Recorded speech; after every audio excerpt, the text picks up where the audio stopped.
ઉધના છત્રપતિ શિવાજી સ્કૂલના લોખંડી grill, aluminium section, બારીઓ, ફાયર સેફ્ટીના સાધનો, ઇલેક્ટ્રિક સામાનની ઘરફોડ ચોરી કરનાર આરોપીને મુદ્દામાલ સાથે પકડી પાડતી ઉધના પોલીસ. મહેરબાન પોલીસ કમિશનર શ્રી અનુપમસિંહ ગેહલોત સાહેબ તથા ખાસ police commissioner Shri Wabang Jamir sector 1 સાહેબ તથા ઇન્ચાર્જ નાયબ પોલીસ કમિશનર જોન 2 સાહેબ તથા ઇન્ચાર્જ મદદનીશ police commissioner Shri C division સાહેબનાઓએ ઘરફોડ ચોરીના આરોપીને તાત્કાલિક ધોરણે પકડી પાડવા જરૂરી સૂચનાઓ આપેલ.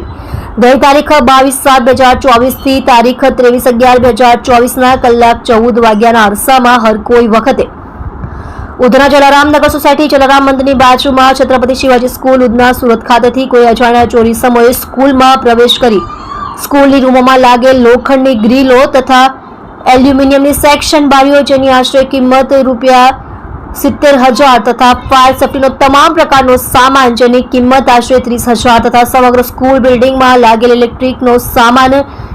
જેની કિંમત આશરે ₹20,000 જે તમામ સરસામાનની કુલ કિંમત ₹1,20,000ની મત્તાના અજાણ્યા ચોરી સમય ચોરી કરી નાસી ગયેલ હોય ગુનો કરેલ હોય જે બાબતે ઉધના પોલીસ સ્ટેશન ગુનો રજિસ્ટર્ડ નંબર 2024 BNS કલમ 331 3 331 4 305 E54 મુજબનો ગુનો રજિસ્ટર્ડ કરવામાં આવેલ. ઉપરોક્ત ઘરફોડ ચોરીના બનાવ સંબંધે ઉધના પોલીસ સ્ટેશનના police inspector Shri SN Desai તથા પોલીસ ઇન્સ્પેક્ટર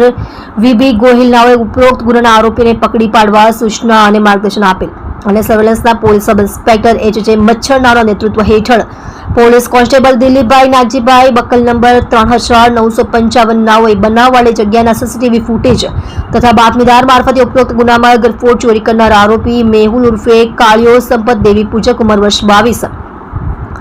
ધંધો વેપાર હોય ઘર નંબર 79 જલારામ સોસાયટી જલારામ મંદિરની બાજુમાં ઉધના સુરત શહેર નાનાની ચોરીમાં ગયેલ મુદ્દામાલ સાથે પકડી પાડી ખૂબ જ સારી અને પ્રશંસનીય કામગીરી કરેલ છે.